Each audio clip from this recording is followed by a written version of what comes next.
কলকাতার অন্যতম ব্যস্ত রাস্তা এন্টালি। কিন্তু এন্টালি কি করে হলো, বা এর নামটা কেন এন্টালি? শোনা যায় এন্টালির আগের নাম ছিল দিহি ইটালি। এখানে নাকি এককালে অনেক কেতল গাছের বন ছিল। সেখান থেকে এই জায়গার নাম হয় হেমতালি। এরপর তো জায়গার নাম অপভ্রংশ হবে, এবং এই অপভ্রংশের ফলে জায়গার নামও পাল্টে যায়। এই অপভ্রংশ হতে হতে জায়গার নাম হলো ইতালি। তারপর আবার জায়গার নাম পাল্টে হয় ইনতালি, এবং অবশেষে এখনকার নাম এন্টালি হয়। এই জায়গার নাম নিয়ে আরো একটি মত প্রকাশ পায়। শোনা যায় এককালে নাকি এখানে ইট ও টালির ব্যবসা ছিল।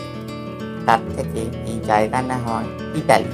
কিন্তু এখন জায়গার আবার নাম পাল্টে অবশেষে এন্টালি হয়েছে।